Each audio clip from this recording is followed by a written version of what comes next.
संत शिरोमणि आचार्य गुरुवर श्री विद्यासागर जी महाराज की जय। नवाचार्य श्री समय सागर जी महाराज की जय। अरहम योग प्रणेता परम पूज्य मुनि श्री प्रणम्य सागर जी महाराज की जय। ओम अरहम नमः। स्वाध्याय प्रेमी बंधुओं, युग श्रेष्ठ आचार्य भगवान श्री एक स्वार विद्यासागर जी महाराज के सरस्वती पुत्र अभीक्ष्ण ज्ञानोपयोगी प्राकृत विद्व अरहम युग प्रणेता मुनि श्री प्रणम्य सागर जी द्वारा रचित नई छैडाला का अनूठा स्वाध्याय सतत चल रहा है। यह अपने आप में एक अनुपम कृति है जो कई कठिन ग्रंथों का सार लिए हुए आसान शैली में पूर्वाचार्यों द्वारा लिखे अनोखे उदाहरणों और तर्क संगत दृष्टांतों को संजोकर पूज्य श्री ने हम भक्तों पर करुणा और वात्सल्य से भरकर लिखी है। प्रथम ढाल के स्वाध्याय में पंच परावर्तन और 4 गतियों के दुख भोगने के बाद उत्तम श्रावक कुल में एक स्वस्थ शरीर के साथ भारत देश में जन्म की दुर्लभता और इसे सार्थक कैसे बनाएं, इसका वर्णन है। अब चलते हैं नई छैडाला प्रथम ढाल की कक्षा की ओर। 3 लोक में 4 हैं, मंगल शरण श्रेष्ठ, अरहत सिद्ध वसादु गण, धर्म जैन जग ज्येष्ठ।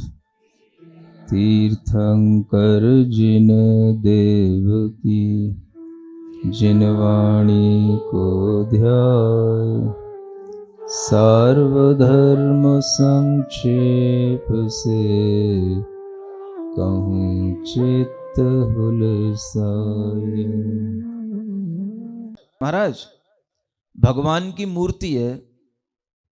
अब वो मूर्ति तो अब बढ़ती नहीं है, वो तो ज्यों की त्यों बनी हुई है, इसलिए उसमें पृथ्वी का एक जीव नहीं होते। जीव होता तो विस्तार को प्राप्त होता, बढ़ता।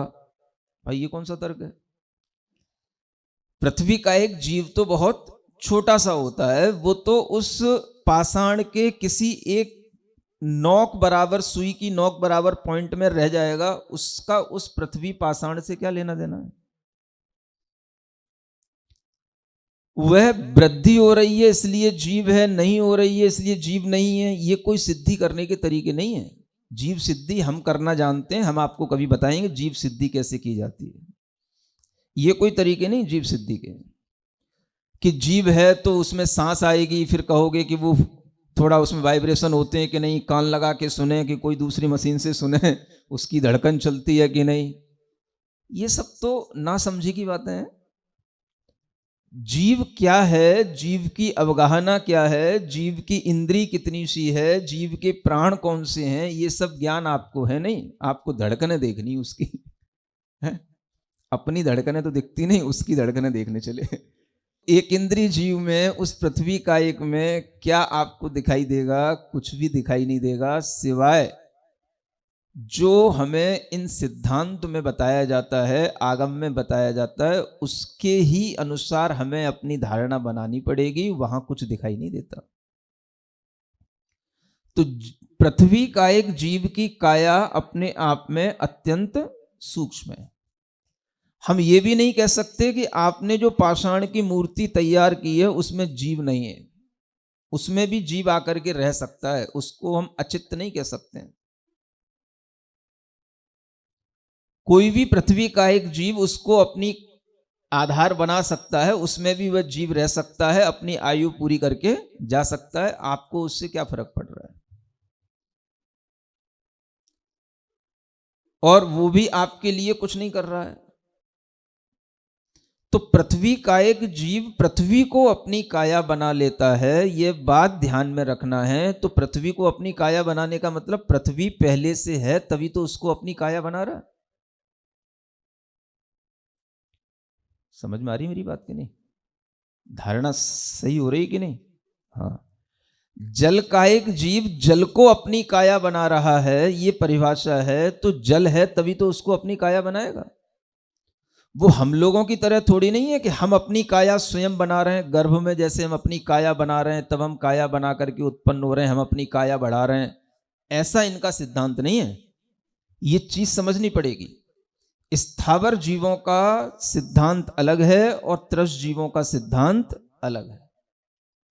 ये लोग जो समझ नहीं पाते, उसी कारण से तरह तरह के प्रश्न करते हैं और कुतर्क करते हैं। स्थावर जीवों की अपनी उत्पत्ति का, उनके विकास का, उनकी अपनी अवगाहना का ये सिद्धांत अलग है और त्रस्त जीवों की उत्पत्ति होने का तरीका अलग है। उनके लिए जो शरीर आदि बनते हैं उनके सिद्धांत अलग है। जीव जीव एक जैसे हैं, है ना। कितने तरह के कुतर्क, अभी वनस्पति की बात आगे आएगी तब थोड़ा सा करेंगे। तो आप लोगों के दिमाग में सिर्फ कुतर्क होते हैं ज्ञान के अभाव के कारण से, और इसी तरह के कुतर्कों के कारण से कोई भी बच्चा अगर कुछ भी बोल देता है और थोड़ा सा भी आपने उससे कुछ ज्ञान दे दिया कि बेटा ये जल का एक जीव होते हैं, जल में जीव होते हैं, इसको बेटा छान लो, प्रासो कर लो, फिर पी लो, तो वो कहता है ये क्या कर रहे हो आप? है? जीवों को मार करके उनका जो शरीर रह गया उसको पी रहे हो क्या? तो तुम्हें खुद पता नहीं होता है कि हम क्या बोल रहे हैं, वो क्या सोच रहा है, और फिर अब वो क्या प्रश्न करेगा तो अब हम क्या उत्तर देंगे? समझ आ रहा है?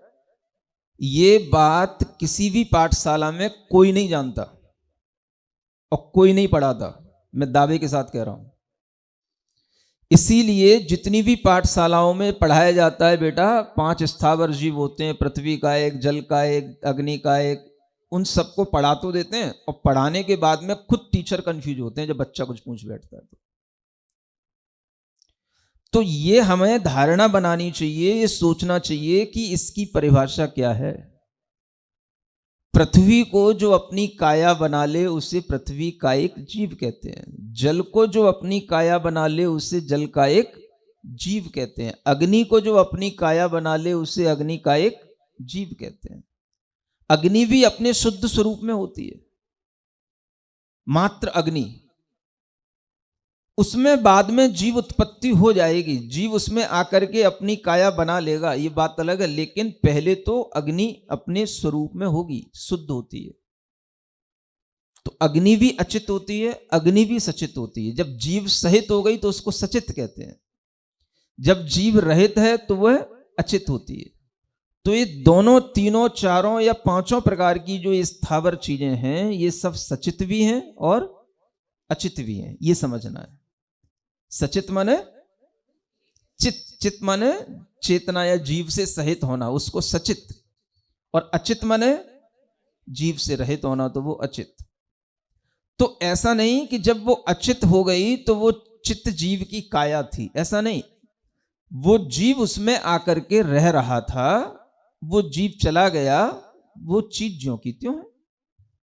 इसे आप ऐसे समझें कि जैसे आप इस किसी मकान में, जो मकान बना हुआ है उसमें आप आकर के रहे, तो मकान में चेतना सी आ गई, भाई लोग आने लगे, रहने लगे।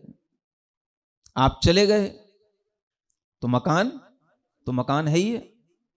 अब यूं तो नहीं है कि बस वो मरघटा हो गया क्योंकि आप मर गए थे वहीं पर, तो ऐसा तो नहीं होता ना। तो ऐसे ही यह सीखना है और यह समझना है कि सारा जल किसी जल का एक जीव का कोई शरीर नहीं है। जल अपने आप में जल होता है पहले से, समझ आ रहा है ना। Hydrogen plus oxygen H2 plus O is equal to H2O। तो जब H2O होगा, जब बनेगा तो वो जल होगा, समझ आ रहा है। तो जल बनाया गया, जल बना। अब बनने के बाद में जब हम उसको रख लेते हैं कुछ टाइम तक, तो उसमें जीवोत्पत्ति हो जाएगी, समझ आ रहा ना। तो जीव की उत्पत्ति होने का भी एक क्रम बताया गया है। वो जीवोत्पत्ति उसमें हो जाएगी तो उसमें जल का एक जीव भी आ जाएगा। यह एक तरीका है। प्रासुक होने का मतलब यह है कि हमने उसको जीव रहित कर दिया भाई, यानी वह जल ऐसा हो गया जिसमें जीव नहीं है। अब उन जीवों के निकल जाने से यह हो गया कि वह केवल जल रह गया। ऐसा नहीं कि वो जल की काया रह गई, वो शुद्ध जल रह गया, जीव नहीं है उसमें। तो जीव नहीं है क्यों?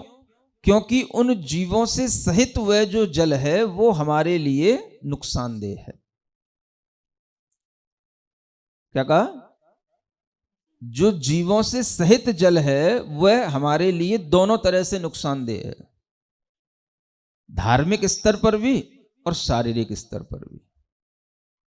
शारीरिक स्तर पर भी वह आपको रोग का कारण बनेगा और धार्मिक स्तर पर वह आपके पाप बंध का भी कारण बनेगा।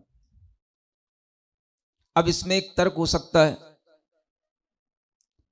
कि जब आपने उसमें से जीवों को निकाल दिया तो आपने पाप तो पहले ही कर लिया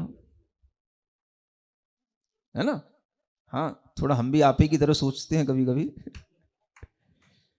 जब आपने जीवों को उसमें से निकाल दिया तो आपने पाप तो पहले ही कर लिया, तो अब आप उसको फिर जीव निकाल करके क्यों पी रहे हैं?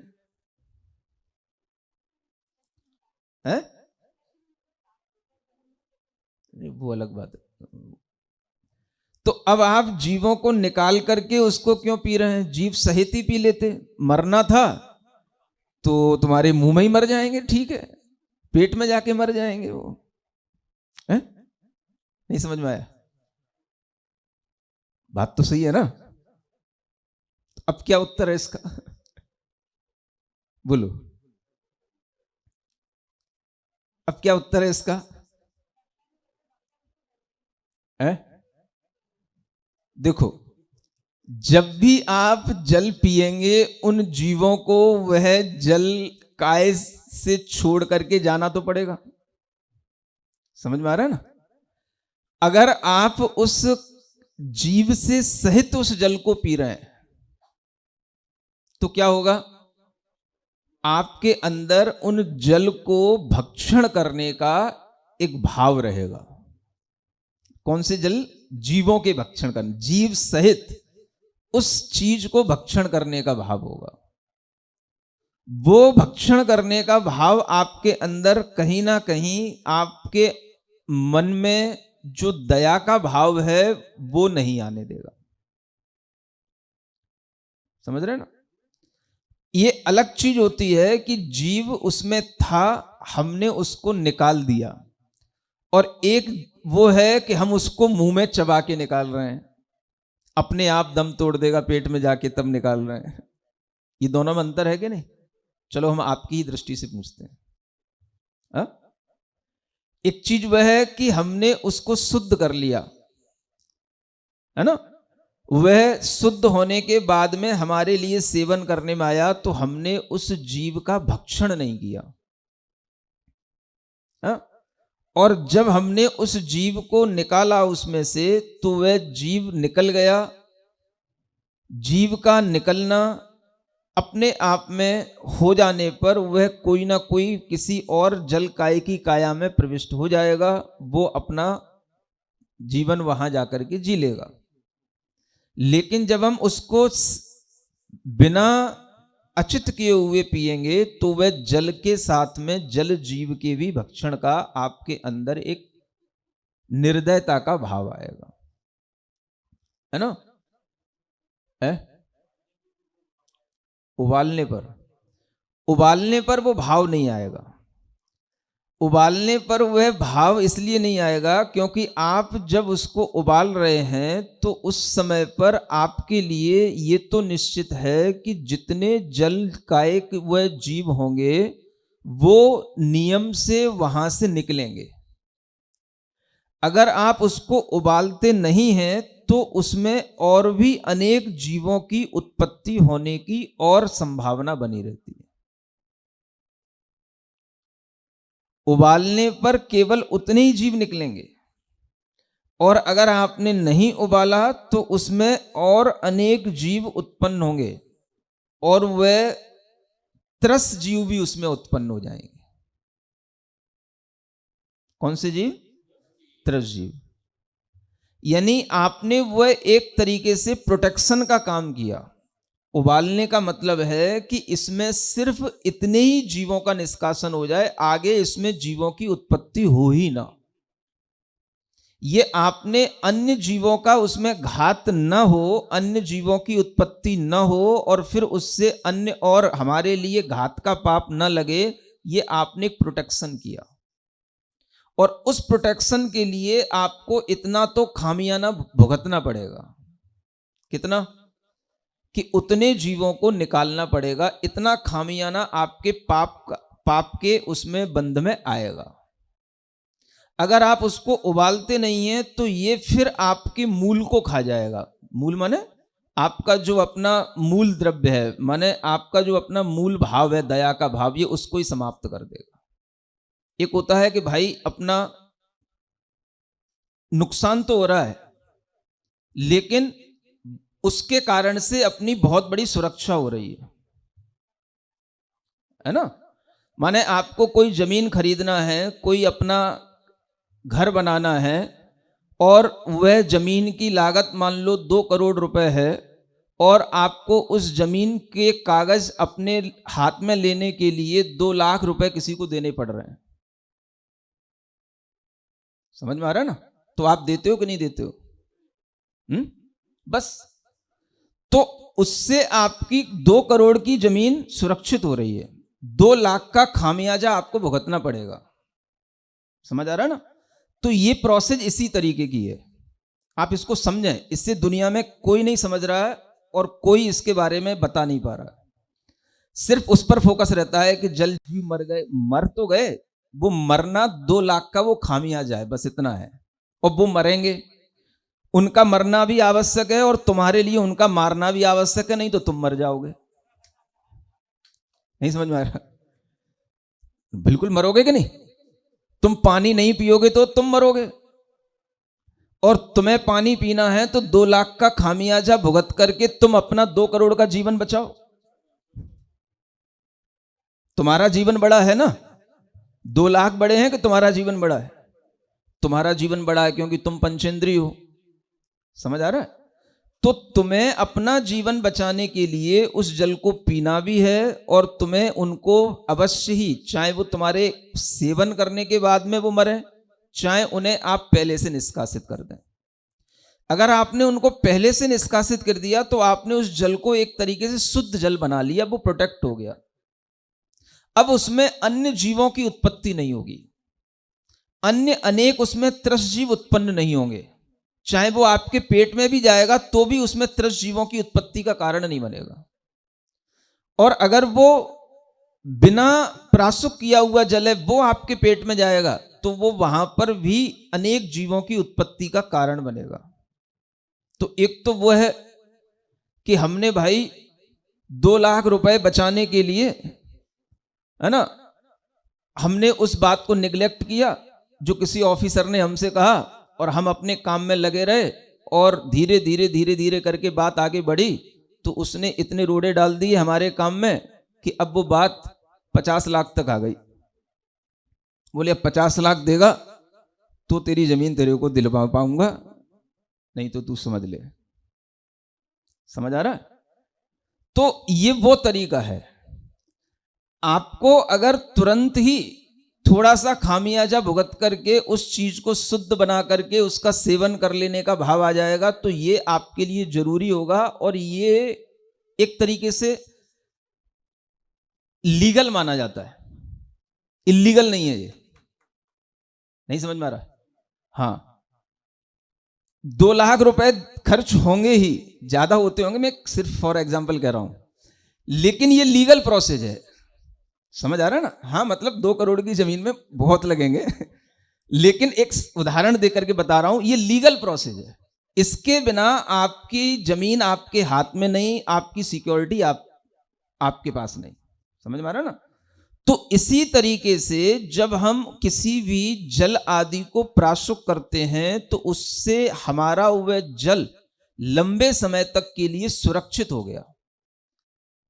उस जल में जीव नहीं पड़ेंगे, 24 घंटे तक उसमें जीव उत्पत्ति नहीं होगी। उसमें अनेक और त्रस्त जीव उत्पन्न होते जो हमें दिखने में नहीं आते, वो भी जीव उसमें उत्पन्न होते, और वो सब उत्पत्ति जो उसमें हो रही है उस सब का पाप हमको बहुत सारा लगता, उस सब पाप से हम बच गए। सिर्फ कितना? केवल थोड़ा सा उसको गर्म करने के कारण से। बात समझ में आ रही कि नहीं आ रही? इसको कहते हैं सावद्य लेशो बहुपुण्य राशो। आचार्यों ने कहा है सावद्य लेश मात्र होगा, लेकिन आपको बहुत पुण्य की प्राप्ति होगी। सावद्य माने पाप, पाप लेश होगा, पाप थोड़ा होगा, लेकिन बहुत पुण्य की प्राप्ति होगी। तो बहुत पुण्य की प्राप्ति करने के लिए आपको थोड़ा सा पाप करना ही पड़ेगा। बिना पाप किए हुए तो आपका वह कार्य नहीं संपादित होगा, और अगर आपने उस थोड़े से पाप को नहीं रोका तो आपका पाप बढ़ता जाएगा। है? हाँ, लगान बढ़ता जाएगा। समझ आ रहा ना? हाँ, फिर लगान फिल्म देखने जाओगे तब और लगान बढ़ जाएगा फिर उसका। सुनो सुनो, पहले समझ लो, बीच में ना बोलो। सुनो तो अभी बीच में, पहले जो फिलॉसफी चल रही है जिस थीम पर, उसको समझने की कोशिश करो। समझ आ रहा है ना? जो सबसे ज्यादा कॉन्ट्राडिक्टरी सब्जेक्ट है उसको मैं बोल रहा हूं, उसको समझने की कोशिश करो कि अगर हमने थोड़ा सा उस जल को प्रासुक कर लिया तो हमारे दिमाग में सबसे पहले क्या आना चाहिए? हमने उसमें अब लंबे समय तक जल में जो अनेक जलकायिक और प्लस अनेक त्रसकायिक जीवों की उत्पत्ति होती, उसकी उत्पत्ति का स्थान वह नहीं है, वह शुद्ध स्थान बना लिया उस जल को। समझ में आ रहा है?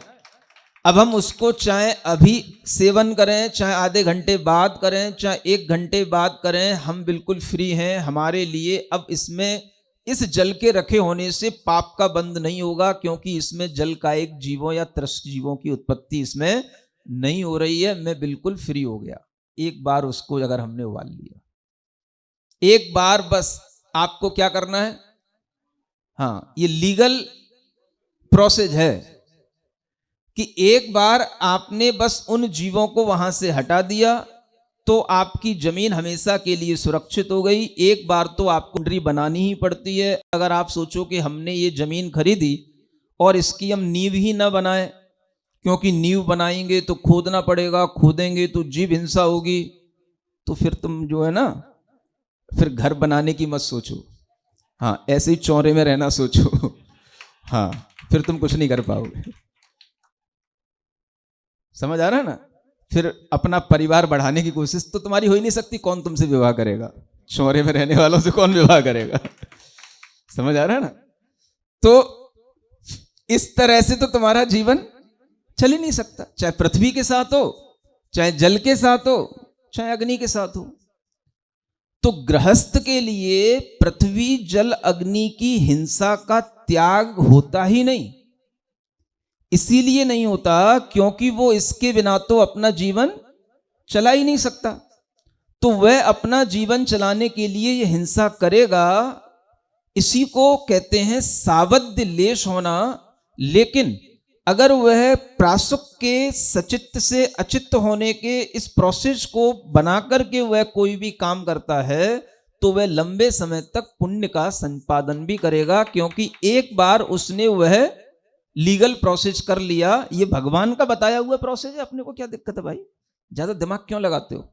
जैसे गवर्नमेंट के अपने रूल्स होते हैं कि भाई आपको उस ऑफिसर को ये देना ही पड़ेगा, उस पटवारी से लेकर के ऊपर तक के, है ना, नगर पालिका में बैठे हुए तक के सब लोगों को आपने इतना इतना दे देना। भाई आप 2 करोड़ 10 करोड़ की जमीन खरीद रहे हो, 2-4-10 लाख के पीछे क्या देखना? समझ में आ रहा है ना?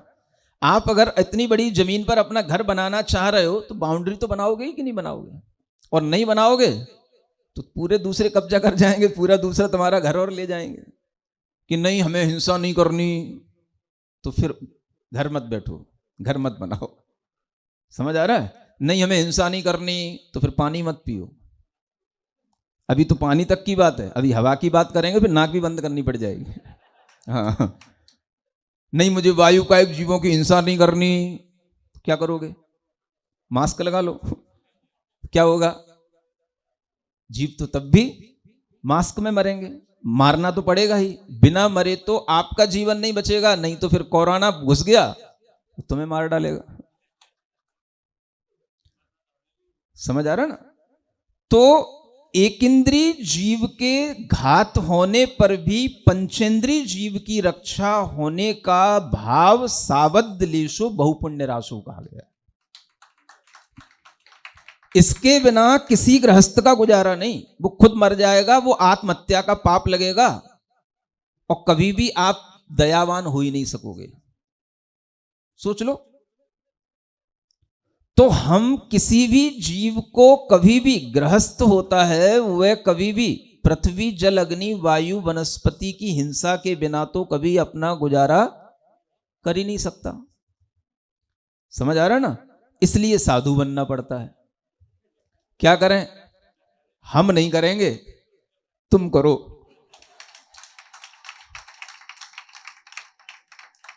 तो अब फिर वो कोई पट्टा बच्चा खड़ा हो जाएगा, ये कौन सा आपने धर्म अपना लिया, हमारे ऊपर आप डिपेंड हो गए, हम नहीं करेंगे, तुम करो।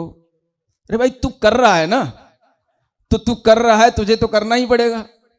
तो तू जो कर रहा है उसी में से थोड़ा सा अच्छा कर लेना, और उसी में से थोड़ा सा इधर शेयर कर देना। थोड़ा सा अच्छे ढंग से करके इधर शेयर कर देना, तो क्या होगा? तेरे को जो अपने करने का पाप लगता ना, वो भी पुण्य में बदल जाएगा, और मेरा भी काम हो जाएगा, तेरा भी काम हो जाएगा।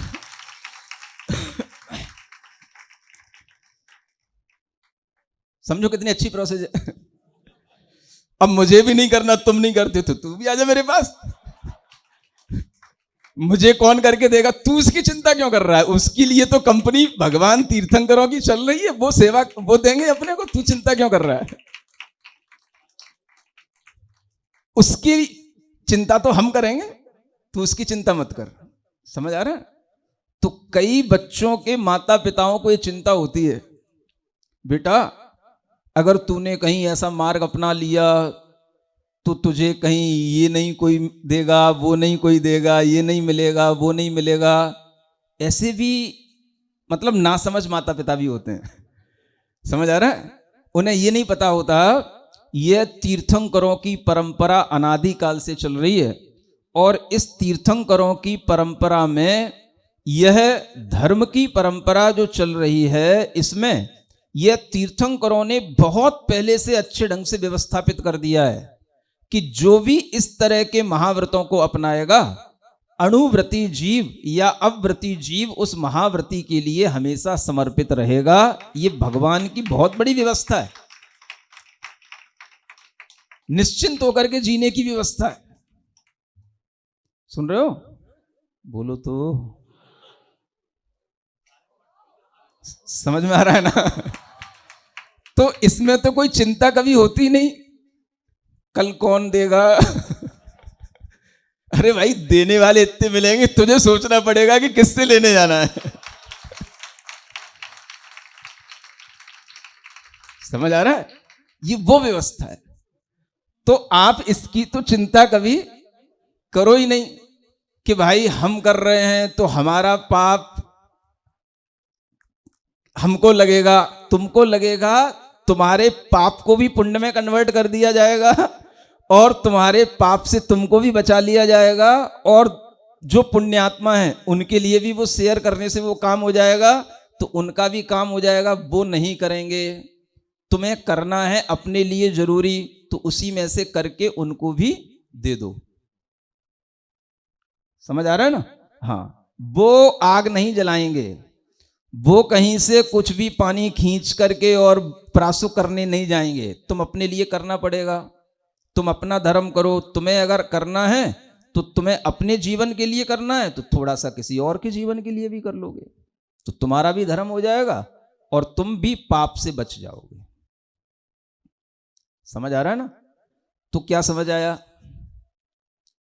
जल को प्रासुक करने से जल का एक जीवों का मरण होता तो है, लेकिन वो खामियाजा बहुत छोटा है और वो आवश्यक है। उसके बिना तो आपका भी जीवन नहीं चलने का और किसी का भी जीवन नहीं चलने का। तो अगर आपने उस तरीके से व्यवस्थित पहले कर लिया उस जल को या किसी भी पदार्थ को, तो अब उसमें अनेक और जो जीवों की उत्पत्ति होती, फिर वो मरते, उसका जो पाप लगता, वो अब आपको नहीं लगेगा। वो चीज बिल्कुल प्रोटेक्ट हो गई, बिल्कुल, है ना, प्रासुक हो गई। अब उसमें जीवोत्पत्ति नहीं है, आप निश्चिंत हो 24 घंटे तक के लिए। नहीं तो आपकी टंकी में भरा हुआ वह जल 24 घंटे में निरंतर उसमें जीवोत्पत्ति हो रही है, निरंतर उसमें त्रस्त जीवों की उत्पत्ति होगी, और जब तक आपकी वो टंकी भरी रहेगी उसमें जीवोत्पत्ति होती रहेगी, आपको उसका पाप लगता रहेगा। समझ आ रहा है? तो ये आपकी व्यवस्था है। तो कभी भी इस तरह से जल आदि प्रासुक करके पीने से ये देखना है, छोटा सा हमें खामियाजा भुगत करके बड़ा लाभ हमें मिल रहा है, बड़े हमारे जीवन की सुरक्षा है, और उस खामियाजे के बिना तो हमारा काम चलना ही नहीं है। हाँ, ये जैसे गवर्नमेंट के प्रोसेस होते हैं, ऐसे ये तीर्थंकरों के धर्म करने के प्रोसेस हैं। इतना तो आपको करना ही पड़ेगा, इसी का नाम गृहस्थ है। ओम अरहम नमः। आइए आज की कक्षा का क्विक रिवीजन कर लेते हैं। संसार के वर्णन में हमने जाना पृथ्वी का एक आदि स्थावर जीव सचित भी होते हैं और अचित भी। सचित मतलब जीव सहित और अचित यानी जीव रहित। सचित होने का मतलब जीव की काया नहीं होता, जीव उसमें आकर रह रहा था। वह जीव चला जाता है और वह चीज ज्यों की त्यों रहती है। H2 और O मिलकर H2O जल बनता है। फिर उसमें कुछ टाइम बाद जीवोत्पत्ति हो जाती है। उसे प्रासुक करके जीव रहित कर दिया जाता है। वह प्रासुक जल शुद्ध जल होता है। जल का एक जीव की काया नहीं। जीवों से सहित जल जहाँ धार्मिक स्तर पर पाप का बंध का कारण होता है, वहीं शारीरिक स्तर पर अनेक रोगों का कारण भी। एक तर्क यह आता है कि जीव निकालकर हमने पहले ही पाप कर दिया तो जीव सहित ही पी लेते, मरने थे पेट में ही जाकर मर जाते। पर जीव सहित जल पीने से हमारे अंदर उन जीवों को भक्षण करने का निर्दयता का भाव होगा। बाहर निकाला तो वह जीव किसी और जल की काया में प्रविष्ट हो जाएगा। उबालने पर केवल उतने ही जीव निकलेंगे। 24 घंटे तक उसमें जीव उत्पत्ति नहीं होगी। यानी यह प्रोटेक्शन का काम करता है। बिना उबाले तो उसमें और अनेक जलकायक और त्रस्त जीवों की उत्पत्ति होती रहेगी और हमें पाप लगता रहेगा। बिना उबाले वह हमारे मूल दया भाव को खा जाएगा। उबालकर थोड़ा नुकसान तो होगा, लेकिन उससे बहुत बड़ी सुरक्षा भी होती है। उन थोड़ों का मरना आवश्यक होता है, क्योंकि पानी नहीं पिएंगे तो हम मर जाएंगे। पर प्रासुक करने से हम बहुत बड़े पाप से बच जाते हैं। इस थोड़े से पाप को करके लंबे समय तक पुण्य की प्राप्ति होती है। बिना पाप किए तो हमारा कार्य ही नहीं संपादित होगा। यदि हम थोड़े से पाप को नहीं रोकेंगे तो हमारा पाप बढ़ता जाएगा। उबालकर जल रखने से अब हमें पाप का बंध नहीं होगा। प्रासुक करने का प्रोसेस भगवान का बताया हुआ लीगल प्रोसेस है।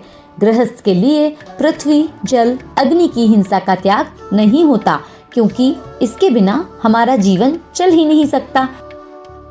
जमीन ली है तो घर बनाने के लिए खोदना ही पड़ेगा, जिसमें हिंसा होगी ही। सांस लेंगे तो वायु का एक जीव मरेंगे ही। इनके बिना हमारा जीवन नहीं बचेगा। इससे आत्महत्या का पाप लगेगा और हम कभी भी दयावान नहीं हो सकेंगे।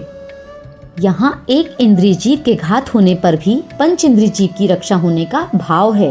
स्थावर जीवों की हिंसा किए बिना गृहस्थ का गुजारा नहीं हो सकता, इसीलिए साधु बनना पड़ता है। गृहस्थ तो अपने लिए करता ही है, उसमें से वह थोड़ा साधु को शेयर करता है। साधु को शेयर करने से उसमें लगा हुआ थोड़ा पाप भी पुण्य में बदल जाता है। यह तीर्थंकरों की परंपरा अनादिकाल से चली आ रही है।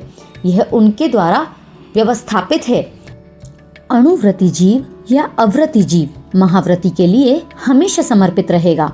इससे गृहस्थ भी धर्म हो जाता है और साधु की चर्या भी। तो चलिए अब हम जिनवाणी स्तुति करेंगे। तत्पश्चात समय होगा आज के सवाल का।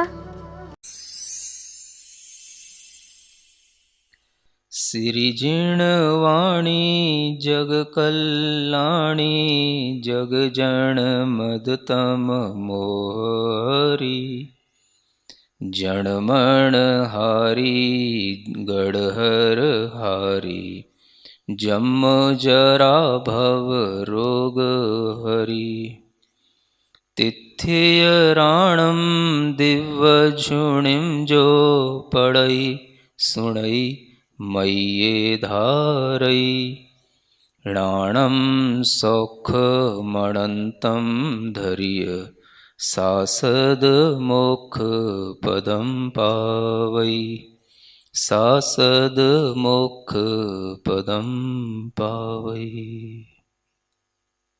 हम सभी को अपने पुण्य की अनुमोदना करनी चाहिए, क्योंकि जिन मुनिराज ने इस ग्रंथ की रचना की, उन्हीं के श्रीमुख से इसका स्वाध्याय करने का सौभाग्य हमें प्राप्त हुआ है, जो अपने आप में दुर्लभ है। तो आपके मन में जितने भी प्रश्न उठे, उनको अपने तक रोके नहीं, हमारे माध्यम से मुनिश्री तक पहुँचाएं और समस्त शंकाओं का समीचीन समाधान पाएं।